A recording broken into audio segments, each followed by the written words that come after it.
ಲಿಬೆ cookies ರವರ ವತಿಯಿಂದ ನಾಡಿನ ಸಮಸ್ತ ಜನತೆಗೆ ಸ್ವಾತಂತ್ರ್ಯ ದಿನಾಚರಣೆಯ ಹಾರ್ದಿಕ ಶುಭಾಶಯಗಳು. ಪಳೆಯುಳಿಕೆ ಇಂಧನವು ಪರಿಸರದ ಮೇಲೆ ಮಾಡುವ ದುಷ್ಪರಿಣಾಮಗಳನ್ನು ಮನಗಂಡು ಮತ್ತು ವಿದ್ಯುತ್ ಸ್ವಾವಲಂಬನೆಯ ಮಹತ್ವದ ಹಿನ್ನೆಲೆಯಲ್ಲಿ ನವೀಕರಿಸಬಹುದಾದ ಇಂಧನ ಮೂಲಗಳಾದ ಗಾಳಿ, ಬಿಸಿಲು, ನೀರು ಮುಂತಾದವುಗಳನ್ನು ಬಳಸಿಕೊಂಡು ಅಗಾಧ ಪ್ರಮಾಣದ ವಿದ್ಯುತ್ ಉತ್ಪಾದಿಸುವ ರಾಜ್ಯ ಕರ್ನಾಟಕವಾಗಿದೆ. 2012-13ರಲ್ಲಿ 6,944 ಮೆಗಾವ್ಯಾಟ್ನಷ್ಟಿದ್ದ ನವೀಕರಿಸಬಹುದಾದಂಥ ವಿದ್ಯುತ್ ಉತ್ಪಾದನೆಯು ಪ್ರಸ್ತುತ ಸುಮಾರು 24,000 ಮೆಗಾವ್ಯಾಟ್ಗಳಿಗೆ ತಲುಪಿದೆ.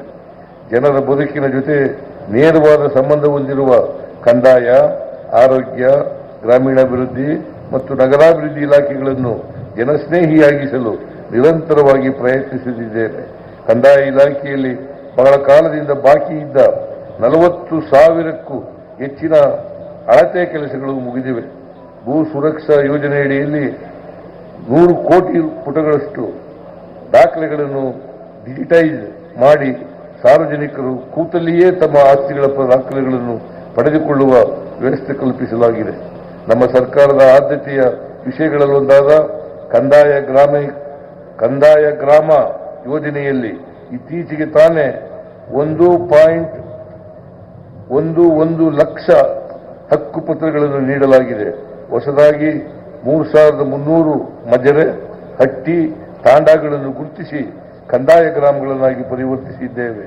ಅಲ್ಲದೆ ದುಸ್ಥಿತಿಯಲ್ಲಿದ್ದ ಜಿಲ್ಲಾಧಿಕಾರಿಗಳ ಕಚೇರಿಗಳನ್ನು ಹಾಗೂ ಹೊಸ ತಾಲೂಕುಗಳಲ್ಲಿ ಪ್ರಜಾಸೌಧಗಳನ್ನು ನಿರ್ಮಿಸಿದ್ದೇವೆ.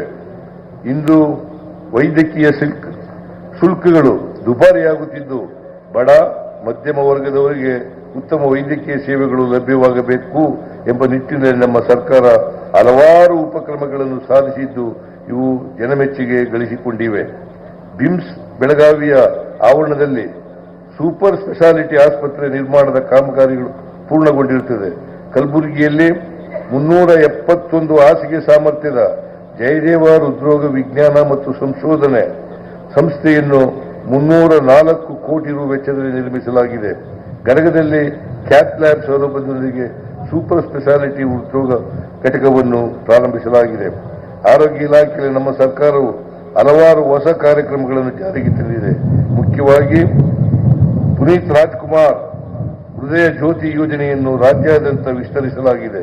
ಕ್ಯಾನ್ಸರ್ ರೋಗಿಗಳ ಪ್ರಮಾಣ ಮತ್ತು ಚಿಕಿತ್ಸೆಯ ಹೊರೆ ಕಡಿಮೆ ಮಾಡಲು ಹಬ್ ಮತ್ತು ಸ್ಕೋಪ್ ಮಾದರಿಯಲ್ಲಿ ಜಿಲ್ಲಾ ಆಸ್ಪತ್ರೆಗಳಲ್ಲಿ ಕ್ಯಾನ್ಸರ್ ಆರೈಕೆ ಕೇಂದ್ರಗಳನ್ನು ಸ್ಥಾಪಿಸಲಾಗಿದೆ. ನಾವು ತೆಗೆದುಕೊಂಡ ಕ್ರಮಗಳಿಂದಾಗಿ 2025ನೇ ಸಾಲಿನಲ್ಲಿ ತಾಯಂದಿರ ಮರಣ ಪ್ರಮಾಣ 26% ಕಡಿಮೆಯಾಗಿದೆ. ಪ್ರಮುಖ 14 ಅಸಂಕ್ರಾಮಿಕ ರೋಗಗಳಿಗೆ ಮನೆ ಬಾಗಿಲಲ್ಲಿ ತಪಾಸಣೆ, ಚಿಕಿತ್ಸೆ ಮತ್ತು ಅನುಸರಣೆ ಸೇವೆಗಳನ್ನು ನೀಡುವ ಗೃಹ ಆರೋಗ್ಯ ಯೋಜನೆಯನ್ನು ವಿಸ್ತರಿಸಿದ್ದೇವೆ. ಆಂಬ್ಯುಲೆನ್ಸ್ ಸೇವೆಗಳನ್ನು ರಾಜ್ಯಾದ್ಯಂತ ಕೇಂದ್ರೀಯ ಕಮಾಂಡ್ ಮತ್ತು ನಿಯಂತ್ರಣ ಕೇಂದ್ರ ನಿರ್ವಹಿಸುವಂತೆ ಮಾಡಲು ತೀರ್ಮಾನಿಸಿದ್ದೇವೆ. ಸಾರ್ವಜನಿಕ ಆರೋಗ್ಯ ಕಾಪಾಡುವ ದೃಷ್ಟಿಯಲ್ಲಿ ಕಲಬೆರಕೆ ಮತ್ತು ಜನರ ಆರೋಗ್ಯಕ್ಕೆ ಹಾನಿ ಉಂಟು ಮಾಡುವ ಆಹಾರಗಳನ್ನು ವಿಶ್ಲೇಷಣೆಗೆ ಒಳಪಡಿಸಿ ಅವುಗಳನ್ನು ನಿಷೇಧಿಸುವ ಕಾರ್ಯವನ್ನು ನಿರಂತರವಾಗಿ ಮಾಡಲಾಗುತ್ತಿದೆ. ನಮ್ಮ ಸರ್ಕಾರವು ರಸ್ತೆಗಳ ಅಭಿವೃದ್ಧಿಗೆ ಹೆಚ್ಚು ಆದ್ಯತೆಯನ್ನು ನೀಡುತ್ತಿದ್ದೇವೆ. ಇದುವರೆಗೆ ಗ್ರಾಮೀಣಾಭಿವೃದ್ಧಿ ಮತ್ತು ಲೋಕೋಪಯೋಗಿ ಇಲಾಖೆಯ ವತಿಯಿಂದ 12,000 ಕಿಲೋಮೀಟರ್ಗಳ ರಸ್ತೆಗಳನ್ನು ಕಳೆದ 2 ವರ್ಷಗಳಲ್ಲಿ ಅಭಿವೃದ್ಧಿ ಮತ್ತು ನವೀಕರಣ ಮಾಡಿದ್ದೇವೆ. ಈ ವರ್ಷದ ಬಜೆಟ್ನಲ್ಲಿ ಆಡಳಿತ ಇಲಾಖೆಗಳ ವತಿಯಿಂದ ರಸ್ತೆಗಳ ಅಭಿವೃದ್ಧಿಗೆ ಅನುದಾನಗಳನ್ನು ಒದಗಿಸುವುದಲ್ಲದೆ ರಸ್ತೆ, ಸೇತುವೆ ಮುಂತಾದ ಮೂಲಸೌಕರ್ಯಗಳ ಅಭಿವೃದ್ಧಿಗಾಗಿ ಮುಖ್ಯಮಂತ್ರಿ ಮೂಲಸೌಕರ್ಯ ಅಭಿವೃದ್ಧಿ ಕಾರ್ಯಕ್ರಮ ಯೋಜನೆಯನ್ನು ಪ್ರಾರಂಭಿಸಿ ಈ ವರ್ಷ 8,000 ಕೋಟಿ ರುಗಳನ್ನು ನೀಡುತ್ತಿದ್ದೇವೆ. ಕರಾವಳಿ, ಮಲೆನಾಡು ಪ್ರದೇಶಗಳ ಸಂಪರ್ಕ ರಹಿತ ಜನವಸತಿ ಪ್ರದೇಶಗಳ ಸಾರ್ವಜನಿಕರು ಮತ್ತು ಶಾಲಾ ಮಕ್ಕಳು ಹಳ್ಳ ಮತ್ತು ತೊರೆಗಳನ್ನು ಸುರಕ್ಷಿತವಾಗಿ ದಾಟಲು ಅನುಕೂಲವಾಗುವಂತೆ ರು 44.15 ಕೋಟಿ ಅಂದಾಜು ಮೊತ್ತದಲ್ಲಿ ಕಳೆದ 2 ವರ್ಷದಲ್ಲಿ 208 ಕಾಲು ಸಂಕಗಳ ನಿರ್ಮಾಣ ಪೂರ್ಣಗೊಳಿಸಲಾಗಿದೆ. 2025-26ನೇ ಸಾಲಿನಲ್ಲಿ 184 ಕಾಲು ಸಂಕಗಳ ನಿರ್ಮಾಣದ ಕ್ರಿಯಾ ಯೋಜನೆಗಳಿಗೆ 31 ಕೋಟಿ ರು ಮೊತ್ತದಲ್ಲಿ ಅನುಮೋದನೆ ನೀಡಲಾಗಿದೆ. ಉದ್ಯೋಗ ಸೃಜನೆಯ ದೃಷ್ಟಿಯಿಂದ ನಮ್ಮ ಸರ್ಕಾರ ಪೂರಕ ಉಪಕ್ರಮಗಳನ್ನು ಕೈಗೊಂಡಿದೆ. ಈ ನಿಟ್ಟಿನಲ್ಲಿ ಫೆಬ್ರವರಿ 2025 ಮಾಹಿಯಲ್ಲಿ ನಡೆಸಿದ ಇನ್ವೆಸ್ಟ್ ಕರ್ನಾಟಕ 2025ರಲ್ಲಿ ಒಟ್ಟು 3250 ಉದ್ದಿಮೆದಾರರು ಭಾಗವಹಿಸಿದ್ದು, ಒಟ್ಟು 98 ಕಂಪನಿಗಳೊಂದಿಗೆ 6,23,970 ಕೋಟಿ ರು ಹೂಡಿಕೆ ಒಡಂಬಡಿಕೆ ಮಾಡಿಕೊಳ್ಳಲಾಗಿದೆ ಹಾಗೂ 4,03,533 ಕೋಟಿ ರು ಹೂಡಿಕೆ ಮಾಡಲು 1,101 ಕಂಪನಿಗಳು ಸಂಬಂಧಿಸಿದ ಸಮಿತಿಗಳಿಂದ ಅನುಮೋದನೆ ಪಡೆದಿರುತ್ತಾರೆ. ಇವುಗಳಿಂದ ಅಂದಾಜು 6 ಲಕ್ಷಕ್ಕೂ ಹೆಚ್ಚಿನ ಉದ್ಯೋಗಗಳು ಸೃಜನೆಯಾಗುವ ನಿರೀಕ್ಷೆ ಇದೆ. ಕರ್ನಾಟಕ ರಾಜ್ಯವು 2023-24ನೇ ಸಾಲಿನಲ್ಲಿ 54,427 ಕೋಟಿ ರು ವಿದೇಶಿ ಹೂಡಿಕೆ ಆಕರ್ಷಿಸಿ ದೇಶದಲ್ಲಿ 3ನೇ ಸ್ಥಾನದಲ್ಲಿದ್ದು, 2024-25ನೇ ಸಾಲಿನಲ್ಲಿ 56,030 ಕೋಟಿ ರು ವಿದೇಶಿ ಹೂಡಿಕೆ ಆಕರ್ಷಿಸುವುದರೊಂದಿಗೆ ದೇಶದಲ್ಲಿ 2ನೇ ಸ್ಥಾನದಲ್ಲಿದೆ. ನಮ್ಮ ಸರ್ಕಾರವು ಕಲ್ಯಾಣ ಕಾರ್ಯಕ್ರಮಗಳ ಜೊತೆಯಲ್ಲಿ ಮೂಲಸೌಕರ್ಯಗಳ ಅಭಿವೃದ್ಧಿ ಕಾರ್ಯಕ್ರಮಗಳನ್ನು ಸಮಾನವಾಗಿ ನೋಡುತ್ತಿದೆ. ಬಂಡವಾಳ ವೆಚ್ಚಗಳಿಗಾಗಿ ಈ ವರ್ಷ 83,200 ಕೋಟಿ ರುಗಳನ್ನು ವಿನಿಯೋಗಿಸುತ್ತಿದ್ದೇವೆ. ಬಜೆಟ್ನಲ್ಲಿ 20.1% ಅನುದಾನವನ್ನು ಮೂಲಸೌಕರ್ಯಗಳ ಅಭಿವೃದ್ಧಿಗಾಗಿ ವಿನಿಯೋಗ ಮಾಡುತ್ತಿರುವ ಪ್ರಮುಖ ರಾಜ್ಯ ನಮ್ಮದಾಗಿದೆ. ಮಹಿಳಾ ಉದ್ಯಮಿಗಳು ಮತ್ತು ಸ್ವಸಹಾಯ ಸಂಘಗಳು ನಮ್ಮ ಸರ್ಕಾರ ಬೆಂಬಲ ನೀಡುತ್ತಲೇ ಬಂದಿದೆ. ನಮ್ಮ ಗ್ಯಾರಂಟಿ ಯೋಜನೆಗಳು ಅವರ ಸದ್ದಿಲ್ಲದ ಛಲವನ್ನು ಕಣ್ಣಿಗೆ ಕಾಣುವ ಯಶಸ್ಸನ್ನಾಗಿ ಪರಿವರ್ತನೆ ಮಾಡುತ್ತಿವೆ. ನಾವು ಕ್ರೀಡೆ, ಕಲೆ ಮತ್ತು ವಿಜ್ಞಾನದಲ್ಲಿ ಸಾಧಕರನ್ನು ಗುರುತಿಸುತ್ತಿದ್ದೇವೆ. ಪ್ರತಿಯೊಂದು ರೀತಿಯ ಪ್ರತಿಭೆಗೂ ಅದಕ್ಕೆ ಅರ್ಹವಾದ ಗೌರವ ಸಿಗುವಂತೆ ಮಾಡುತ್ತಿದ್ದೇವೆ. ರೈತನ ಮಗ ವಿಜ್ಞಾನಿಯಾಗಬೇಕು, ನೇಕಾರನ ಮಗಳು ಉದ್ಯಮಿಯಾಗಬೇಕು ಮತ್ತು ಪ್ರತಿಯೊಂದು ಮಗುವಿಗೂ ತನ್ನ ಭವಿಷ್ಯ ತನ್ನ ಕೈಯಲ್ಲಿದೆ ಎಂಬ ಭಾವನೆ ಮೂಡುವಂತಹ ವಾತಾವರಣ ನಿರ್ಮಿಸುವ ನಿಟ್ಟಿನಲ್ಲಿ ಶ್ರಮಿಸಬೇಕಾಗಿದೆ. ಅಭಿವೃದ್ಧಿಯ ಉತ್ತುಂಗ ತಲುಪಿ ಸಮಾಜಕ್ಕೆ ಮರಳಿ ಕೊಡುಗೆ ನೀಡುವುದೇ ಅತ್ಯುನ್ನತ ಸ್ವಾತಂತ್ರ್ಯ. ಕರ್ನಾಟಕ ರಾಜ್ಯ ಈಗಾಗಲೇ ಭಾರತದ ಐಟಿ ರಾಜಧಾನಿಯಾಗಿದೆ ಮತ್ತು ಈಗ ನಾವು ಜಗತ್ತಿನ ನಾವೀನ್ಯತಾ ರಾಜಧಾನಿಯಾಗುವತ್ತ ಹೆಜ್ಜೆ ಇರಿಸಿದ್ದೇವೆ.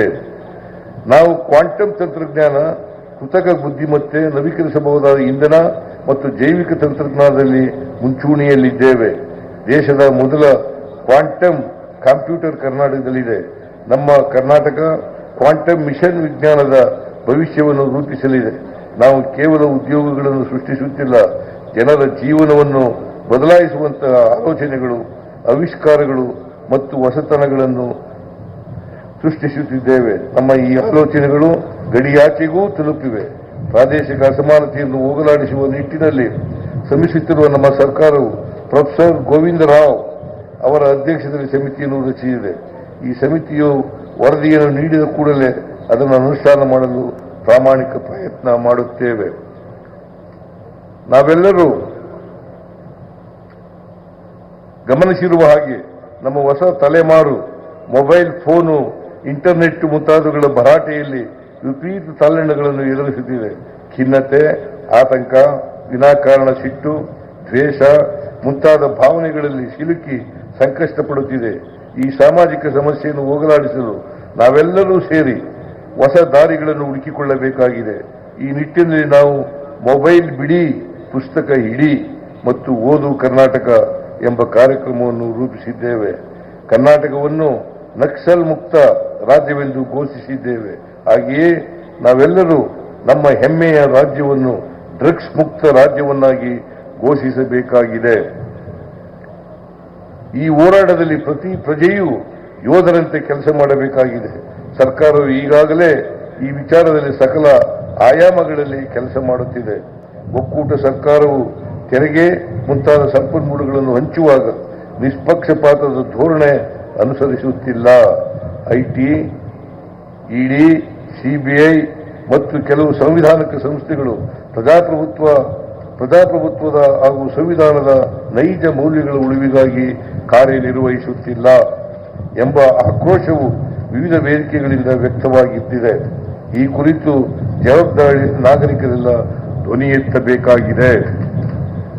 ಕರ್ನಾಟಕವನ್ನು ಸರ್ವ ಜನಾಂಗದ ಶಾಂತಿಯ ತೋಟವನ್ನಾಗಿಯೇ ಉಳಿಸಿಕೊಳ್ಳುವುದು ನಮ್ಮೆಲ್ಲರ ಜವಾಬ್ದಾರಿಯಾಗಿದೆ. ಸಾಮರಸ್ಯದಿಂದ ಕೂಡಿದ ಸಮೃದ್ಧ ಕರ್ನಾಟಕವನ್ನು ನಿರ್ಮಾಣ ಮಾಡುವುದರ ಮೂಲಕ ಪ್ರಸಕ್ತ ಭಾರತವನ್ನು ಕಟ್ಟೋಣ. ಸ್ವಾತಂತ್ರ್ಯ, ಸಂವಿಧಾನ ಹಾಗೂ ನೈಜ ಪ್ರಜಾಪ್ರಭುತ್ವದ ಮೌಲ್ಯಗಳನ್ನು ಜೀವಕ್ಕಿಂತ ಮಿಗಿಲು ಎಂದು ಭಾವಿಸೋಣ. ಸಾಮಾಜಿಕ, ಆರ್ಥಿಕ, ರಾಜಕೀಯ ಸ್ವಾತಂತ್ರ್ಯ ಹಾಗೂ ನ್ಯಾಯಗಳನ್ನು ನಿರಂತರವಾಗಿ ರಕ್ಷಿಸಿಕೊಳ್ಳುವ ಪ್ರತಿಜ್ಞೆ ಮಾಡಿ ಈ ಸ್ವಾತಂತ್ರ್ಯೋತ್ಸವವನ್ನು ಅರ್ಥಪೂರ್ಣಗೊಳಿಸೋಣ. ಜೈ ಹಿಂದ್, ಜೈ ಕರ್ನಾಟಕ, ಜೈ ಸಂವಿಧಾನ.